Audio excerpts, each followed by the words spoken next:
कहते हैं कि मरने से पहले कोई इंसान कोई झूठ नहीं बोलता है। दरअसल जब किसी इंसान को इस बात का एहसास हो जाए कि वो मरने वाला है तो उसके मुंह से निकला हुआ एक एक शब्द की बड़ी कीमत होती है, खासकर तब जब मजिस्ट्रेट के सामने किसी का बयान हो रहा हो।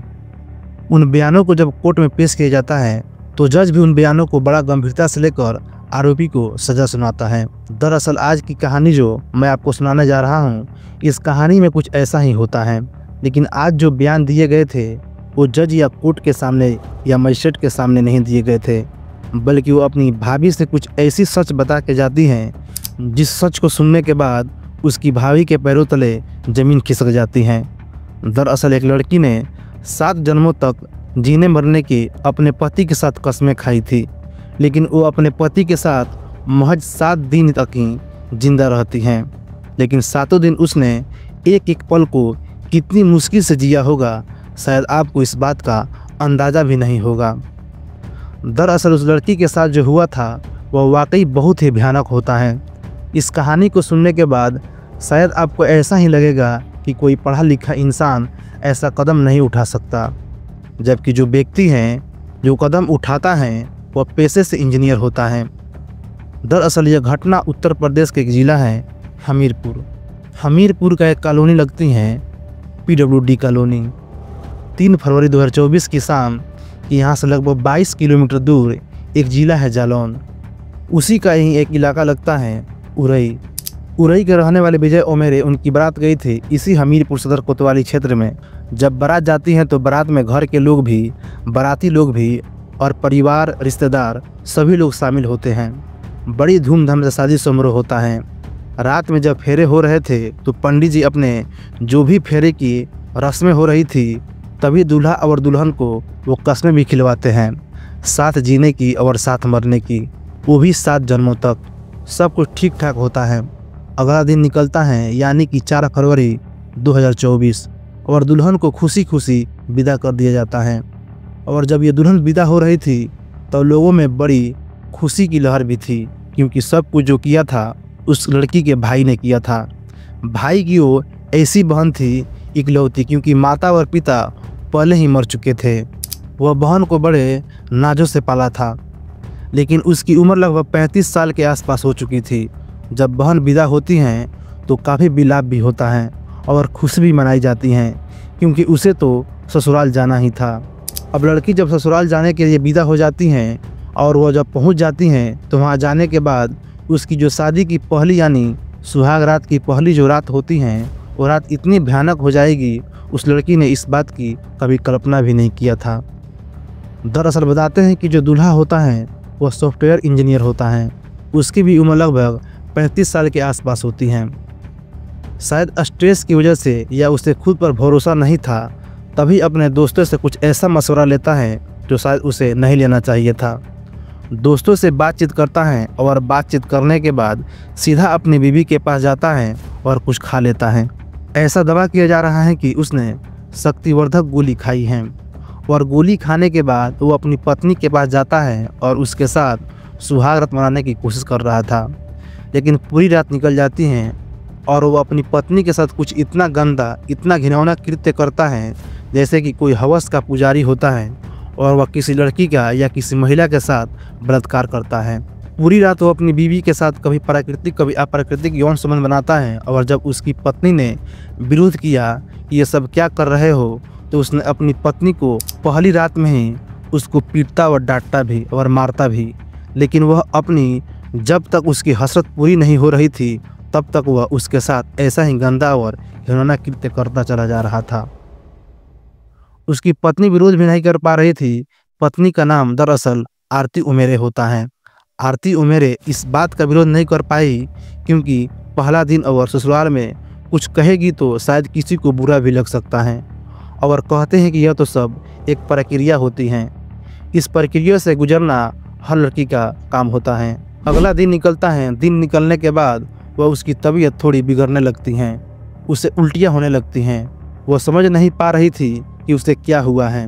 एक फॉर्मेलिटी के तौर पर जो छोटी मोटी कुछ डॉक्टर को बुलाकर दवा दिलवा देते हैं। फिर एक और रात आती है। जब दूसरी रात आती है तो दूसरी रात में भी कुछ उसके साथ ठीक वैसा ही होता है जैसा पहली रात हुआ था। दूसरी रात में भी सत्यवर्धक गोलियों का उपयोग किया जाता है और फिर उसके साथ वही शारीरिक संबंध बनाए गए। उसने विरोध भी किया लेकिन विरोध उसका कुछ काम का नहीं आ रहा था और उसके साथ जैसा घिनौना गंदा कृत्य हुआ, प्राकृतिक अप्राकृतिक उसके साथ यौन संबंध बनाए गए और उसको बहुत ही बुरी तरह से प्रताड़ित किया गया। दूसरी रात भी उसकी हालत बिगड़ने लगा, वो परेशान होने लगती हैं। ससुराल में उसका दूसरा दिन था, इसलिए अपनी ज़िंदगी से जुड़ा हुआ वो सच उसके सामने हो रहा था। पहली रात दूसरी रात को समझ नहीं पा रही थी कि करे तो क्या करे और क्या ना करे। दूसरी रात भी निकल जाती हैं, फिर तीसरी रात आती है। तीसरी रात में भी उसके साथ कुछ ऐसा ही होता है। दूल्हा उसको जितना जी चाह रहा था उसके साथ प्राकृतिक अप्राकृतिक यौन संबंध बनाकर अपनी हवस को पूरी कर रहा था। उसकी पत्नी के साथ क्या हो रहा है उसको बिल्कुल नहीं पता था, जबकि उसकी पत्नी के जो आंतरिक अंग थे वो डैमेज भी हो रहे थे। तीसरा दिन यानी कि वो अपनी जेठानी से बताती हैं कि मेरी तबीयत बहुत ज़्यादा ख़राब है, मैं समझ नहीं पा रही हूँ कि आखिर करूँ तो क्या करूँ। उसे लगातार उल्टियाँ पे उल्टियाँ हो रही थी और किसी छोटे मोटे डॉक्टर को दिखाया लेकिन उससे उसे आराम नहीं मिल पा रही थी। उसकी जेठानी जो होती हैं वह जेठानी लड़की के मायके वाले को सूचना दी कि तुम्हारी बहन की तबीयत बिगड़ रही है, समझ नहीं आ रहा है कि आखिरकार बात क्या है, उसे तुम लोग आकर देख लो और हो सके तो कहीं अच्छी जगह इसका इलाज करा दो। लड़की वाले आखिरकार इस बात को सुनते हैं और सुनने के बाद उन्हें भी समझ नहीं आ रहा था कि अभी तो उसकी 2-3 दिन पहले यहाँ से विदा होकर गई हैं, लेकिन आखिरकार हो क्या रहा है। एक दिन लग जाते हैं यानी कि 7 फरवरी 2024 को लड़की का भाई उसके पास जाता है और जाने के बाद जब देखता है तो लड़की की हालत वाकई बहुत ही ज़्यादा ख़राब होती है। लड़का समझ से परे था, इसलिए उसे अपनी बहन को यहाँ से लेकर सीधा कानपुर जाता है और कानपुर के ही एक प्राइवेट नर्सिंग होम में अपनी बहन को एडमिट कर देता है। जब बहन का इलाज चल रहा था तब भाभी उससे पूछ बैठती हैं कि आखिरकार बेटा बात क्या है, तुम इतनी परेशान क्यों हो, तुम्हारी तबीयत इतनी ख़राब क्यों हुई है, क्या वजह है। तब वो लड़की अपनी भाभी को पूरी कहानी बयां करती हैं कि उसका जो पति हैं उसके साथ जो शायद संबंध बना रहा था तो उसने शायद कुछ ऐसी गोलियों का प्रयोग किया जिससे उसकी तबीयत लगातार बिगड़ती चली गई और उसने उसके साथ प्राकृतिक अप्राकृतिक हर तरह से उसके साथ संबंध बनाए। डॉक्टर ने इलाज तो शुरू कर दिया था 8 फरवरी 2024 को। इलाज जब शुरू होता है तो जैसे जैसे वक्त आगे बढ़ रहा था वैसे ऐसे उस लड़की की हालत ज़्यादा बिगड़ती चली जा रही थी। वो समझ नहीं पा रही थी कि आखिरकार हो क्या रहा है। डॉक्टर भी नहीं समझ पा रहे थे कि आखिरकार इसके साथ हो क्या रहा है। तभी एक डॉक्टरनी भी उसके साथ रहती हैं और डॉक्टरनी भी समझने की कोशिश कर रही थी। 10 फरवरी 2024 की दोपहर लगभग 3:30 बजे के आसपास इस दुल्हन ने हमेशा के लिए दम तोड़ दिया और वो मर जाती हैं। जब मरती हैं तो घर में रो रो कर लोगों का बुरा हाल हो जाता है। फिर मीडिया वाले के पास तक जब ये बात पहुंचती हैं तो मीडिया वालों ने इस डॉक्टरनी से बातचीत करने की कोशिश की कि आखिरकार इसके साथ हुआ क्या था। तब डॉक्टर ने भी दबी जुबान में अपना नाम न छापने की शर्त पर यह बताया कि इस लड़की के साथ कुछ ऐसा हुआ है जैसे कई लोग ने मिलकर इसका सामूहिक बलात्कार किया हो, सामूहिक गैंग रेप किया हो, जिसकी वजह से इसके जो शरीर के आंतरिक अंग थे वो भी डैमेज हो चुके थे। जब सभी लोग इसका अंतिम संस्कार के लिए पहुंचते हैं तो परिवार वालों का और गांव वालों का, उस मोहल्ले वालों का रो रो कर बुरा हाल हो जाता है। लोग सोचने पर मजबूर हो जाते हैं। जब भाभी के सामने एक मीडिया कर्मी ने अपना कैमरा लगाया, उससे पूछा कि क्या बात है, क्या आप बता सकते हैं। तब उसने बताया कि उसके पति ने कुछ शक्तिवर्धक गोलियां खाने के बाद उसके साथ शारीरिक संबंध बनाए थे, जिसकी वजह से उसकी ननद की हालत बिगड़ती चली गई और उसे वक्त पर उसका इलाज करा देते तो शायद वह जिंदा होती।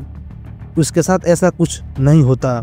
जब लोग यह कहने लगे कि ये लड़की बहुत ही अभागी थी, पहले तो इसके माँ बाप मर चुके थे, हालांकि भाई ने बहुत ईमानदारी के साथ उसकी शादी की, बड़े प्यार से इसे पाला पोसा, सब कुछ किया, लेकिन जो जिसके साथ इसने जीने मरने की कस्में खाई थी 7 जन्मों तक, वो भी 7 दिन तक ही उसके साथ रह सकी। और जो भी हुआ वह वाकई बहुत भयानक होता है। इस घटना के बाद लोगों को यकीन नहीं हो रहा था कि एक दूल्हा अपनी दुल्हन के साथ आखिरकार ऐसा कदम कैसे उठा सकता है। हैरान करने वाली बात तो यह भी है, जब मीडिया में यह खबर प्रकाशित होती है तो उसे ही पता चलता है कि पता नहीं ऐसे कौन दोस्त होंगे, किस प्रवृत्ति के दोस्त होंगे जिन्होंने यह सलाह मशवरा दी कि शक्तिवर्धक कैप्सूल या गोली खाकर अपनी पत्नी के साथ सुहाग रात मनाए। हैरान करने वाली बात यह भी है कि वह पढ़ा लिखा इंसान है, वह ऐसा कैसे कदम उठा सकता है। यदि उसे कुछ दिक्कत थी, कुछ गड़बड़ी थी तो किसी डॉक्टर की सलाह मशवरा ले सकता था, लेकिन ऐसे टाइप के दोस्तों के पास जाने को पता नहीं उसे क्या ज़रूरत थी। जो भी होता है बहुत गलत होता है, लेकिन मीडिया में यह भी बात प्रकाशित हो रही थी, दूल्हा यह दावा कर रहा है कि उसकी दुल्हन पहले से ही बीमार थी और बीमार लड़की से उसकी शादी करा दी गई, इसलिए उसकी लगातार तबीयत बिगड़ती चली जाती है। उस पर तो बेवजह की फिजूल इल्ज़ाम लगाए जा रहे हैं। कौन सच्चा है कौन झूठा है, हालांकि लड़की के भाई ने एसपी को तहरीर दी है। तहरीर देने के बाद इस मामले की जांच कराकर उचित कदम उठाने की बात कही है। अब आगे क्या होगा यह तो खैर जांच के बाद ही स्पष्ट हो सकेगा, लेकिन मीडिया में जिस तरह की खबर आई है वह वाकई अपने आप में हैरान करने वाली है और परेशान करने वाली है। दोस्तों, इस पूरे घटना को सुनाने का उद्देश्य किसी को परेशान करना नहीं है, किसी का दिल दुखाना नहीं है, बल्कि आपको जागरूक करना है, आपको सचेत करना है, आपको बताना है कि जिसके साथ 7 जन्मों तक जीने मरने की कस्में खाई थी, कम से कम उसके साथ तो इस तरह की गंदी हरकत करनी नहीं चाहिए थी। उसी के साथ नहीं बल्कि किसी के साथ भी ऐसा नहीं होना चाहिए। जिस तरह का उसने ये हरकत की है, कम से कम ऐसे कदम उसे नहीं उठाना चाहिए। और जो भी हुआ है वह वाकई बहुत ही भयानक हुआ है और बहुत ही गलत हुआ है। मिलते हैं एक नए वीडियो में एक नए सच्ची कहानी के साथ, तब तक के लिए धन्यवाद।